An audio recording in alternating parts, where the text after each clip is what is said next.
जो है नकार देते हैं। परंतु वास्तविकता के अंदर स्वामी श्रील प्रभुपाद जी जैसा लिख रहे हैं, बुद्धिमान व्यक्ति अपने व्यवहारिक अनुभव से ही इसका प्रत्यक्ष अनुभव कर सकता है।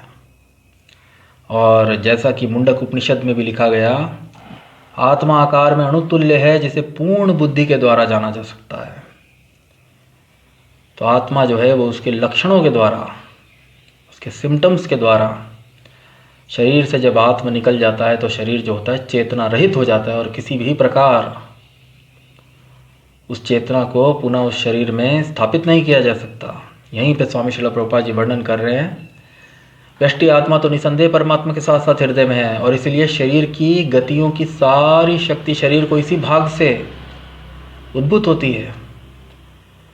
जो लाल रक्त कण, तो बहुत ही भव्य रूप से स्वामी श्रील प्रभुपाद जी विज्ञान से, जो लाल रक्त कण फेफड़ों से ऑक्सीजन ले जाते वे आत्मा से ही शक्ति प्राप्त करते हैं। तो शरीर में जो विद्यमान लाल रक्त कण, रेड कॉर्पुसल्स जो होते हैं, जो फेफड़ों से ऑक्सीजन लेते हैं, वे वास्तविकता के अंदर जो है आत्मा से शक्ति प्राप्त करते हैं। और यदि आत्मा इस स्थान को छोड़ दे, स्वामी श्री प्रभुपाद जी कह रहे हैं, अगर आत्मा जो है वो हृदय से बाहर, हृदय को छोड़ दे, तो जो रक्तोपादक संलयन जो क्रिया होती है, ट्रांसफ्यूजन, फ्यूजन, रक्तोपादक संलयन, वो बंद हो जाता है। तो औषधि विज्ञान लाल रक्त कणों की महत्ता को तो स्वीकार करता है, किंतु वह निश्चित नहीं कर पाता कि शक्ति का स्रोत आत्मा है। तो वर्तमान काल के अंदर, क्योंकि वर्तमान के अंदर जो है हमारा बौद्धिक स्तर उतना उच्च नहीं है, कलौ अस्मिन् युगे जना, यह शास्त्रों में पूर्व पहले से ही वर्णित है।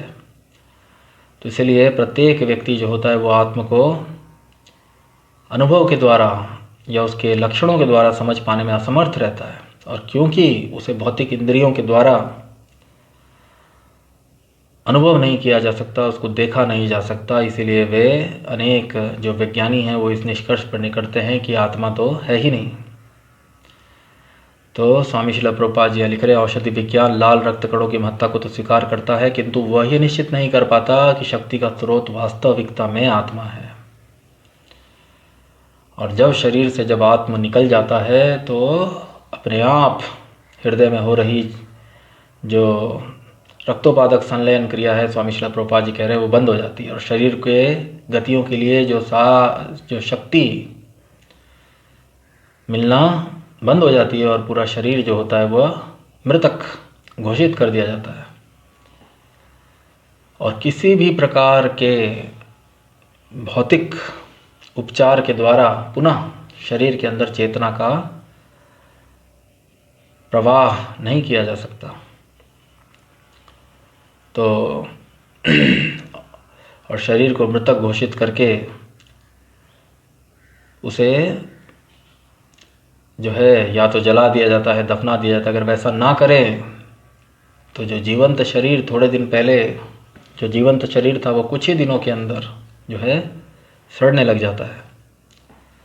तो शरीर से आत्मा निकलते ही शरीर जो है वह एक भौतिक पदार्थ का केवल एक ढेर बच जाता है। और प्रत्येक मनुष्य जो है वो कहता है अपने अनुभव से, जब किसी के परिवार में कोई मृत्यु होती है तो प्रत्येक व्यक्ति कहता है वो व्यक्ति अब नहीं रहे, वे चले गए। हम सब लोगों ने इस चीज़ को, इसीलिए स्वामी श्रील प्रभुपाद जी लिख रहे हैं, केवल बुद्धिमान व्यक्ति अपने व्यवहारिक अनुभव से इसका प्रत्यक्ष अनुभव कर सकता है।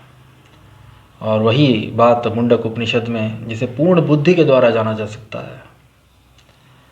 और श्री भगवान जो है यहाँ पर स्वयं श्री भगवान कृष्ण इस बात की पुष्टि कर रहे हैं, वह इस बात की व्याख्यान कर रहे हैं, आत्मा की प्रकृति का अविनाशी, वास्तविकता के अंदर इसका कभी अविनाशी तो तद्विद्धि येन सर्वमिदं ततम्, विनाशम अव्यय, उसका व्यय ही नहीं हो सकता। शरीर का व्यय हो सकता है, भौतिक पदार्थ का व्यय हो सकता है, परंतु ना सतो विद्यते भावः ना भावो विद्यते सतः। सत का कभी भी अभाव, उसका कभी व्यय, विनाशम अव्ययस्य अव्ययस्य अस्य, उसका विनाशम अस्य न कश्चित कर्तुम अर्हति, कोई भी उसका विनाश करने के अंदर समर्थ नहीं है। तो वास्तविकता के अंदर जो शारीरिक गतियों की सारी शक्ति जो है वह हृदय से, हृदय में आत्म की उपस्थिति के कारण और परमात्मा के अनुमति के कारण, आत्म की उस उपस्थिति और उपदृष्टा अनुमंता, जैसे परमात्मा का जो वर्णन भगवद गीता के अंदर आएगा और अन्य शास्त्रों में, जैसा कि हमने पूर्व श्लोकों में देखा,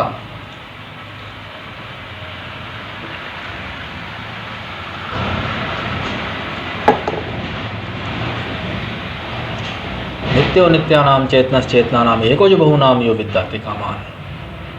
तो परमेश्वर जो हैं वो प्रत्येक जीव की इच्छाओं की पूर्ति कर रहे हैं, प्रत्येक जीव के पालक है, परंतु वे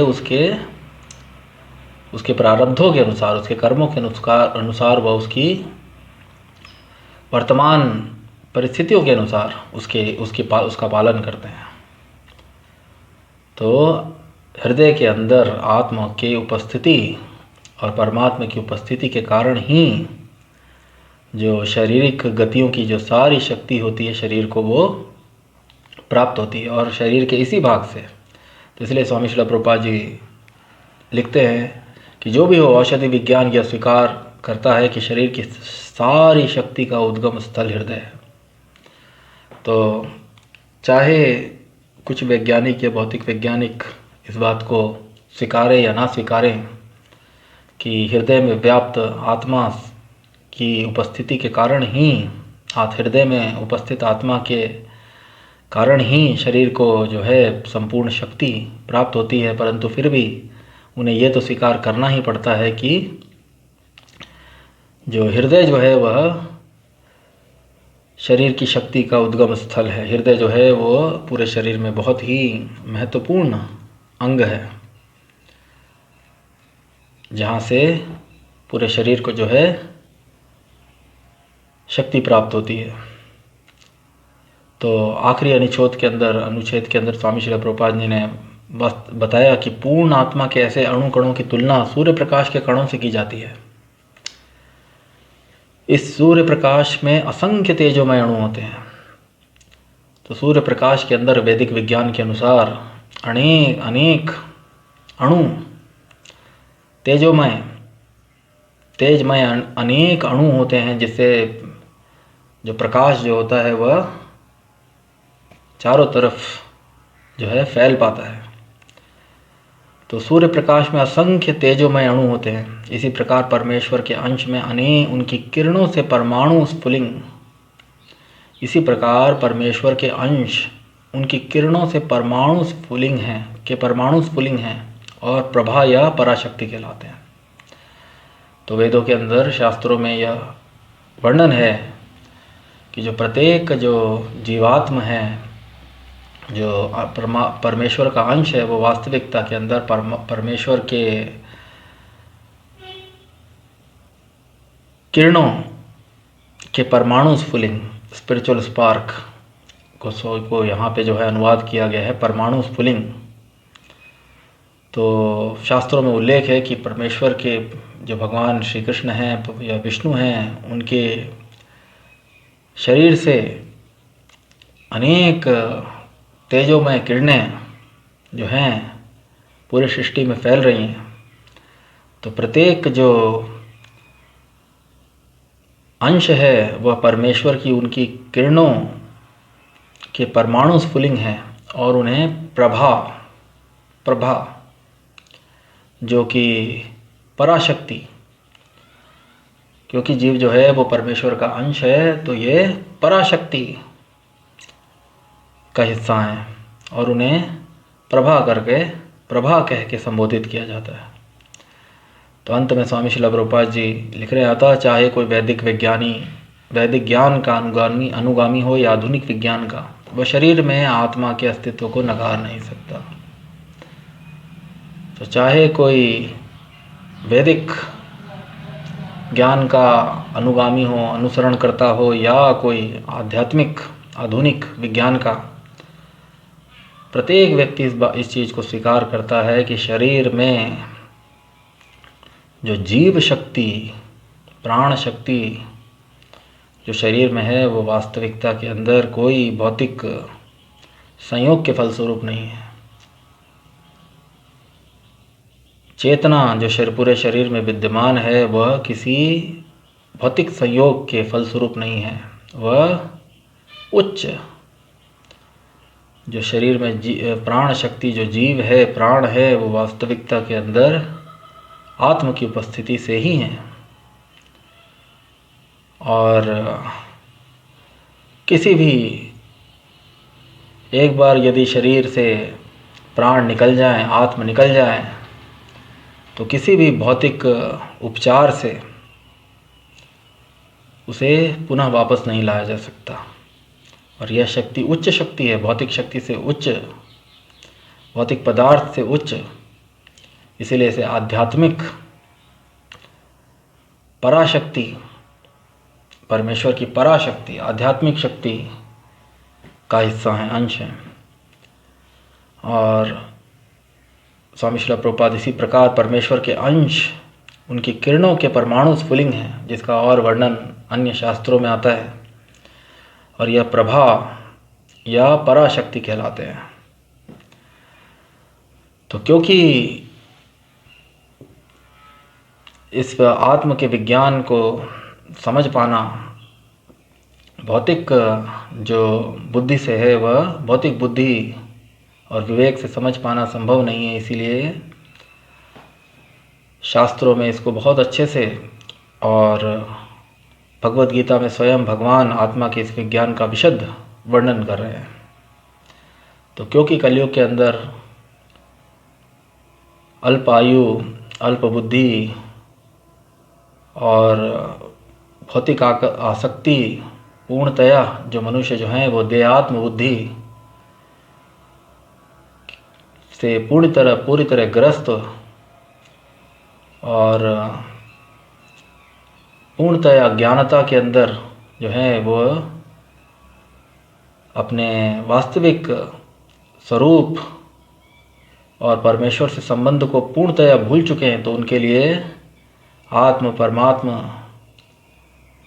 के विज्ञान को अपने बौद्धिक योग्यता से समझ पाना संभव नहीं है। इसीलिए कृपा करके श्री भगवान जो हैं, भगवत गीता में आत्मा के इस विज्ञान का विशद वर्णन कर रहे हैं। तो बहुत ही भव्य श्लोक भगवान श्री कृष्ण ने आत्मा की अविनाशी, जिसका विनाश संभव ही नहीं है, शरीर में विद्यमान इस आत्म का विनाश वास्तविकता के अंदर संभव ही नहीं है। अविनाशी तो तद्विद्धि येन सर्वमिदं ततम्। विनाशम अव्ययस्य न कश्चित् कर्तुम् अर्हति।